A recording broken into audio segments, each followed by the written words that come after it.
Hello friends, welcome back to the AuDHD Psych Podcast. I'm Howearth, clinical psychologist and human who likes to match my t-shirt to my rosacea. Welcome back everybody. Thank you so much for everybody's comments and feedbacks, for all the likes, all the follows, all subscribes, all comments. We really appreciate it. And I just want to clock that it's been about 3.5 months since we released the podcast for the first time.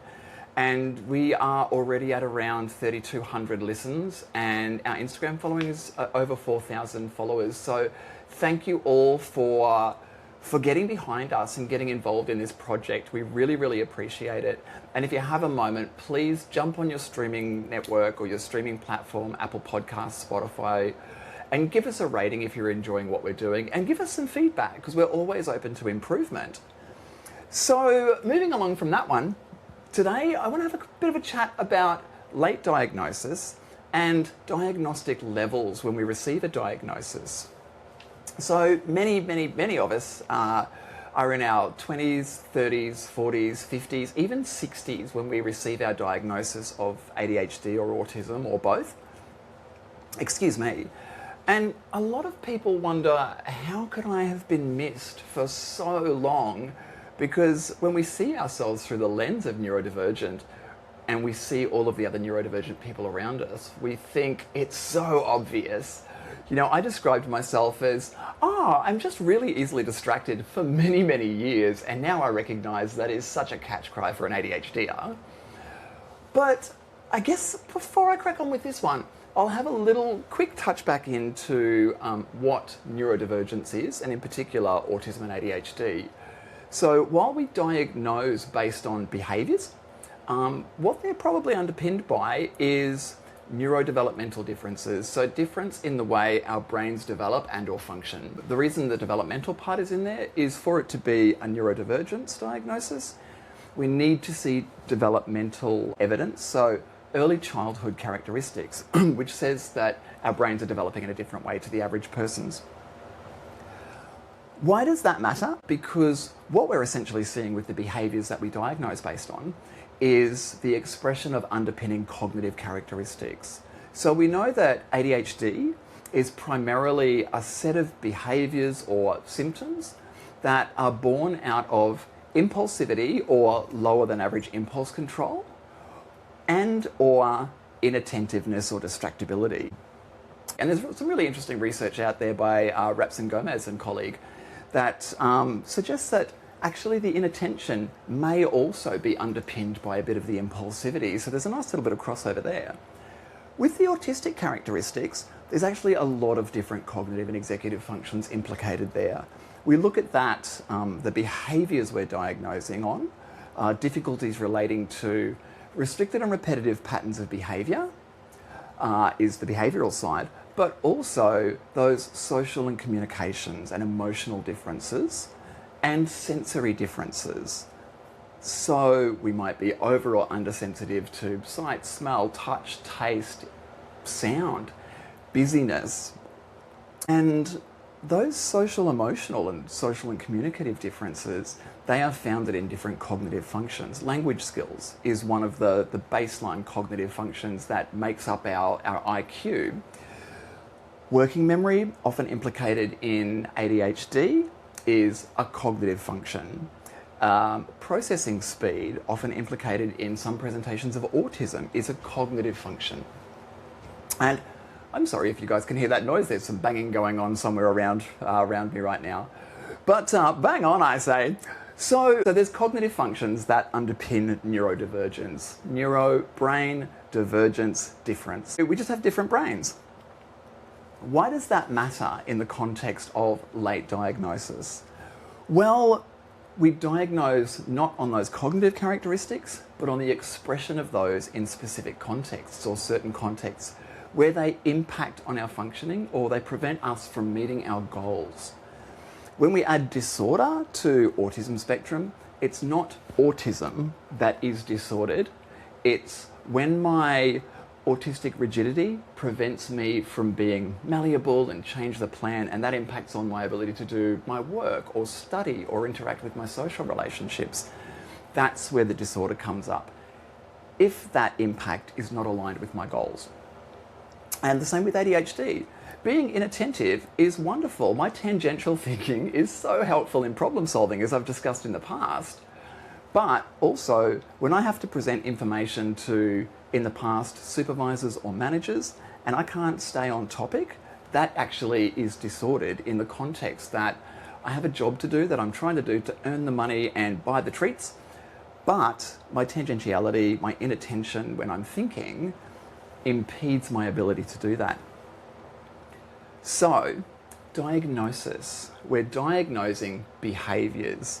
We're diagnosing inattention. We're diagnosing verbal impulsivity, behavioural impulsivity for ADHD. And in autism, we're diagnosing social and communicative differences, differences in the way I use my body to communicate and those sensory differences. But we diagnose them based on observable behaviours. We don't generally tend to diagnose on internal experiences. Why does that matter? Because whether by biology or culture, biological females and a strong proportion of biological males will internalise rather than express externally those cognitive differences. So we may not engage in obvious behaviours that other people will see, and our normal is our normal. So if we have an internal experience, we may not realise that it's not everybody else's experience to be able to raise it for a clinician to understand what that is. So many of us internalise our symptoms, and so we get missed. The higher my intelligence is, if I'm above average intellect or higher, I am more likely to be able to, whether implicitly or explicitly, pick up strategies that manage my cognitive differences. We still often hear, oh, young ladies don't act like that, or, good boys don't behave that way. What we're doing is teaching people to internalise. The more I internalise, the less I'm likely to show the characteristics that are required for diagnosis. Why is everything externalising behaviour in the diagnostic criteria? Because the way the diagnostic criteria have been built is people had difficulties back in the day. It's over 100 years now that ADHD's been a thing in the scientific literature. In fact, arguably a couple of 100 years going back to Vicard and attention being discussed earlier. We are talking about it coming to the attention of psychiatric professionals where it causes difficulty, and that's often in the realm of productivity or social interactions. So schoolyards, the stereotype, the naughty little ADHD boy throwing chairs in a classroom that I always use, that's a classroom impacting on a child's behaviour where they're expected to sit still and be quiet. And so I only notice the noticeable things. I don't notice the internalising little biological male like Aaron was, and I don't notice the little girl in the corner who's been told ladies don't behave like that, who has the same characteristics, but is increasing their own stress by internalising and not expressing the characteristic. And so our anxiety goes up, and we may end up with depression and suicide and self-harm and such. So if the people coming to attention are the ones that are externalising, then it's usually the most obvious externalising behaviours that get picked up. So the inability to talk quietly or do things quietly in ADHD, the really obvious restricted and repetitive patterns of behaviour. So, that old stereotype from back in the day of perhaps an intellectually disabled child who also had autistic characteristics, rocking backwards and forwards. By the way, I'm a big fan of rocking when I'm not feeling amazing, and sometimes when I am feeling amazing. It's not inherently disordered, it's just a thing. They're obvious to other people, and they become linked with impairment in different domains of life. But that also means that if I've grown up in a world where maybe one of my stims is rocking, or tapping my foot, or whatever the thing is, and my family have taught me not to do that because it's not socially appropriate, I'm going to internalise. You're not going to see my symptoms, I'm not going to receive a diagnosis. So part of the problem is we have diagnostic criteria that are based on observable behaviours from a third party, a clinician, a teacher, and lots of us internalise those characteristics and we don't express them in a behavioural way. But there's more to it than that. I said in a reel at one point, whether it was taken from a podcast or just a reel that we recorded, I don't recall, and that's superfluous information. Ha ha! But what I said was that actually the diagnosis of autism is not the determinant of the validity of you being autistic, because there's a lot of privilege required to obtain a diagnosis. Not only do I need a clinician who understands my particular presentation or expression of those characteristics, I also need access to that clinician to be in the right area. I also need enough financial or enough means and resources to be able to access that clinician and pay their bills. I also need to have an understanding of what autism or ADHD is to seek a diagnosis, unless I'm an externalizer that's coming to attention of other people. If I'm an internalizer, I need to know myself, to know that my normal isn't everybody's normal, to know that my normal fits into what autism or ADHD is, to have access to somebody who can give me that professionally assigned label, and to be able to afford to find that clinician and get that label assigned to me. Why does that matter? Because so many of us grow up in families where we don't have the money for assessment, and neurodivergence runs in families. So my normal is probably mum's normal to some degree, and probably dad's normal to some degree, and probably non-binary parents' normal to some degree. So if my parents have characteristics and I have the same characteristics, my parents aren't going to notice that I'm, and I use the term very loosely, abnormal or not normal. So they're not going to send me off for an assessment. I'm going to see my parents and my siblings as being very similar to me, so I'm not going to notice that I'm different. My internalising characteristics are going to be missed by both observers and myself. Why does that matter? That's a fine question. What matters now is me finding my notes and finding the next talking point, which has run away from me. So, family of origin obviously makes a difference. We need to know that we are autistic to seek a diagnosis if other people don't notice it. We live in a world where diagnostic criteria are based on externalising presentations, and historically it was true. It was often little boys, because we tell our daughters to act like ladies, and it's the extreme case little boys that were coming to attention of clinicians, psychiatrists, teachers and so forth back in the day. So there are a lot of issues that lead to me not being able to get a diagnosis earlier in life, and it's not until I'm exposed to other autistic or ADHD or AuDHD people that I start to realise that my normal is actually, it has a name, AuDHD or neurodivergence, and actually I can get a diagnosis and understand a bit more about myself. So then I go off and I get my diagnosis. Why else might we not be diagnosed earlier in life? Well, now we come to the conversation about internalising presentations and missed or misdiagnosis. Excuse me, and I'll use two examples here. Oh, I beg your pardon, I had a fizzy drink a moment ago. And now it's all repeating on me.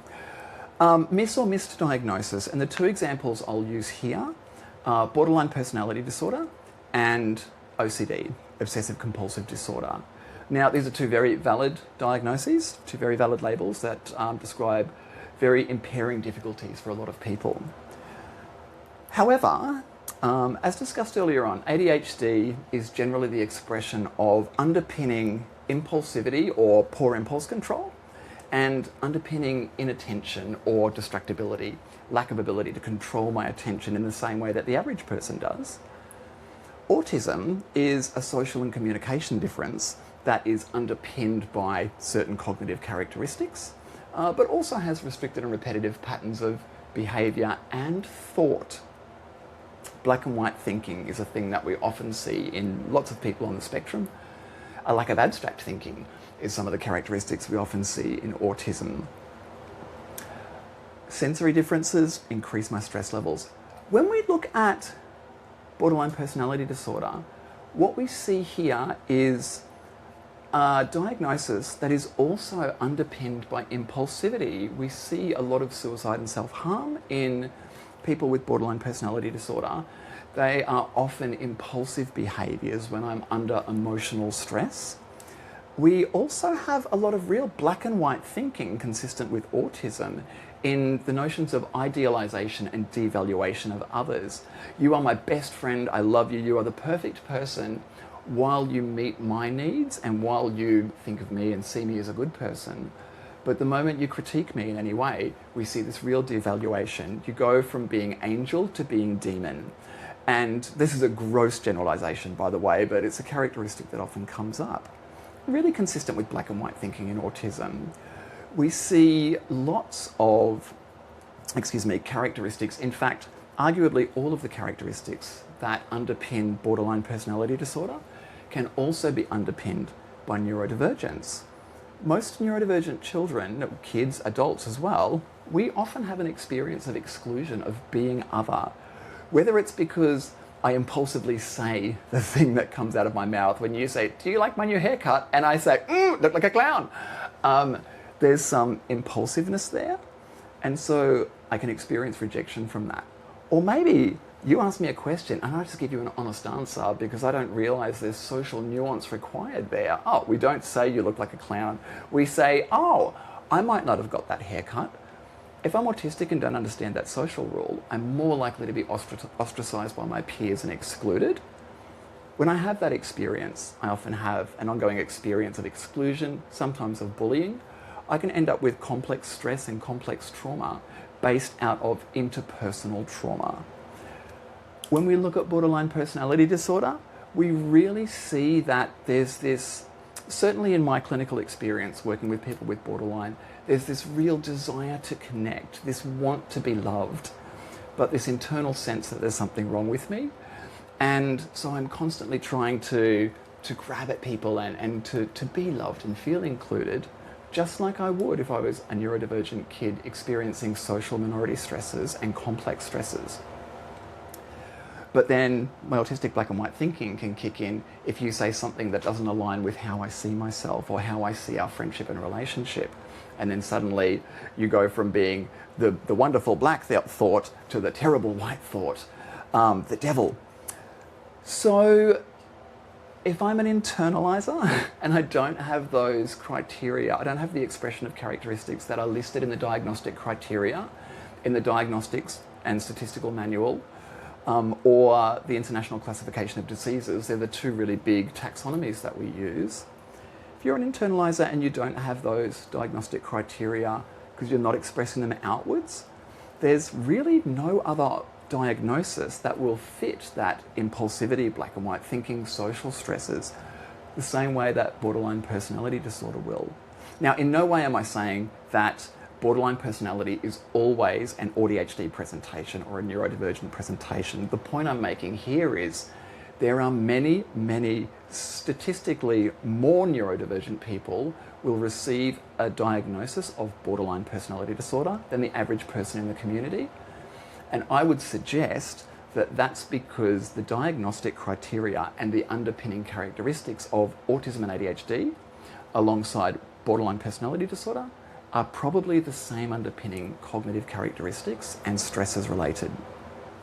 Now, another really good example of misdiagnosis that can come up is OCD.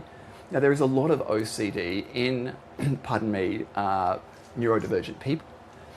But I think the real concern here is the misunderstanding between stims, autistic stims, me wrapping my finger around my pen repeatedly, twirling my hair. Back in the day when I had hair, I had quite long fringe and I would just twirl my finger around it. It was a self-stimulatory behaviour or a self-soothing behaviour.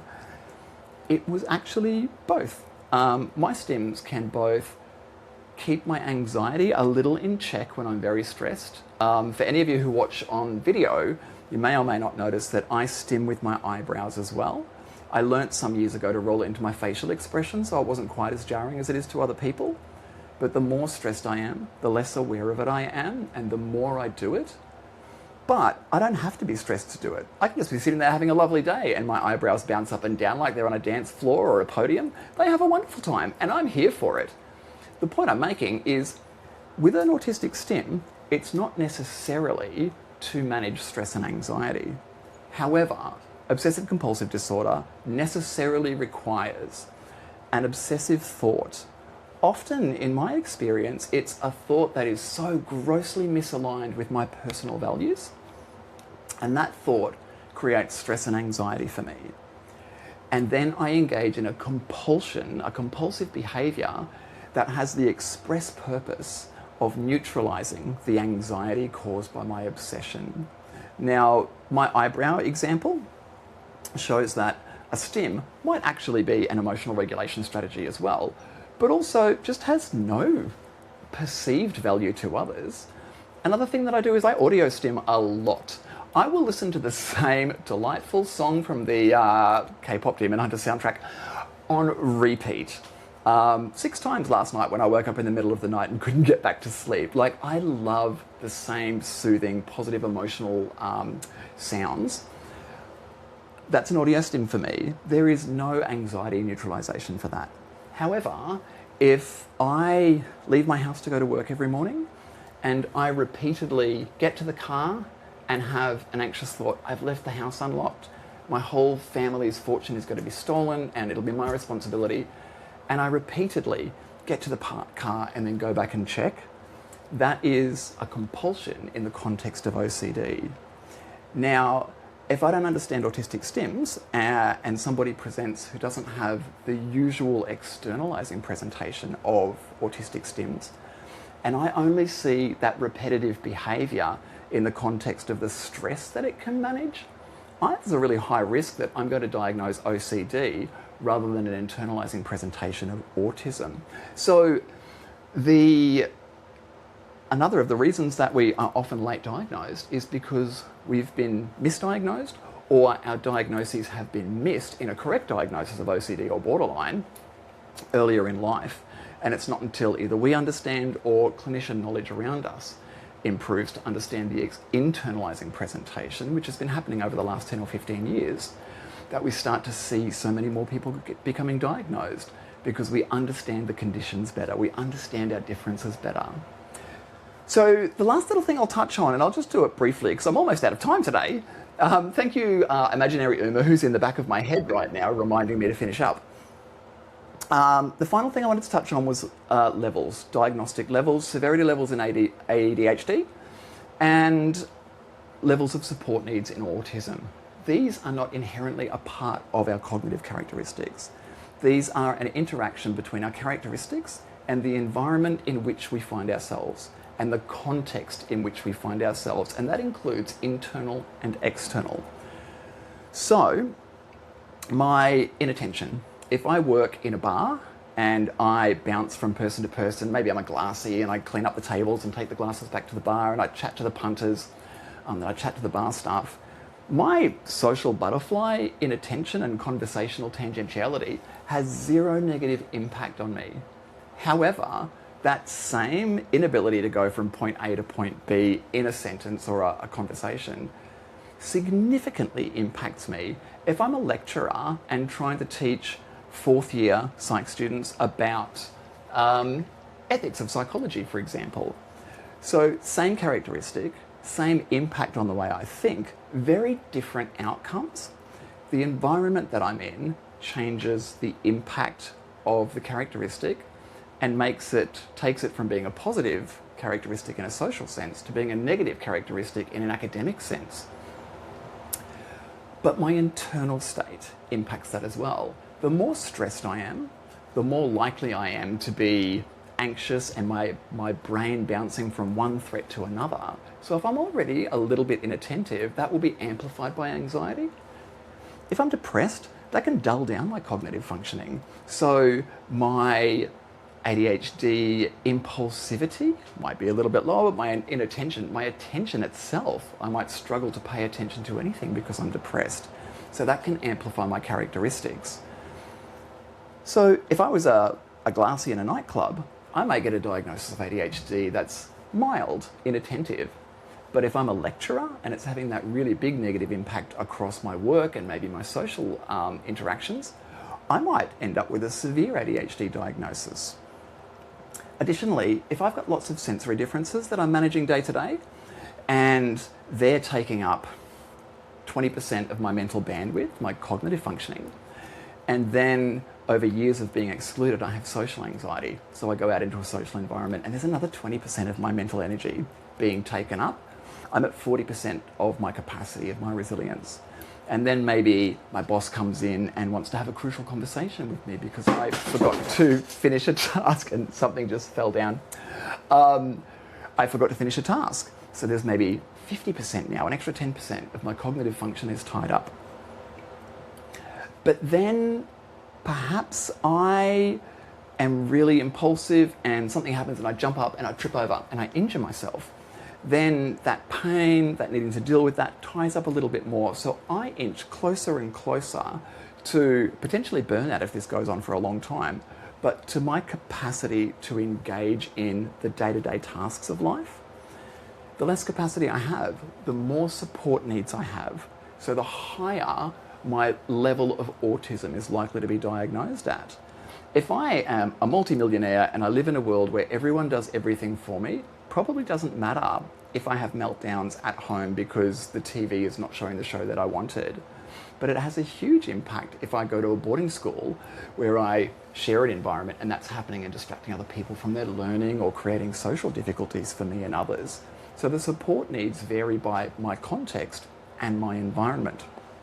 So I guess I'll wind up there because we're really at time for today and I don't want to keep you guys from your lovely lives, but I guess the points that I really wanted to make are, why are so many of us late diagnosed? Often because our diagnostic criteria are built on externalising presentations and many of us internalise. Because many of us internalise, when those characteristics are expressed in ways that are not covered in the diagnostic criteria for neurodivergence, but are covered in perhaps OCD or borderline as just two examples, I might actually get that diagnosis and then people think, oh, it's all explained now. But the level of impairment for my diagnosis varies based on my own context, my own stress levels and the stresses in my life, and also the context in which I am, the environments. It's not an inherent central characteristic to me. Disorder and deficit are contextual. So there's nothing wrong with you. There is absolutely nothing wrong with you. You're different. And for all of the disorder and the difficulties that we do have, many of us have great strengths that are born out of our characteristics. So the great thing that I find in late life diagnosis is that now I understand my history. Now I understand that confusing situation where I didn't understand why I was getting in trouble for saying the thing. Now I'm like, oh, it makes sense. I didn't get how other people would perceive that. Or how did I fail year 12 twice and then not go to uni until I was in my 40s? Oh, because my interest and my attention isn't anchored in the same way as the average person. And I find that so liberating. And I hope that you guys do too. And if you have any examples of how you found your diagnosis liberating, please feel free to comment on our Insta or make a comment online on your streaming platform. And again, if you enjoy our podcast, please leave us a review, leave us a rating. We really appreciate it. And it helps get the word out there that we are different, not less. We are not inherently disordered. We're just different. And that comes with strengths, weaknesses, and neutral expressions. Well, thank you very much, everyone. Have a lovely evening, day, morning, wherever you are. And I'll see you for episode 10, not too far, not too soon, in the not too distant future, we'll call that. Take care, friends.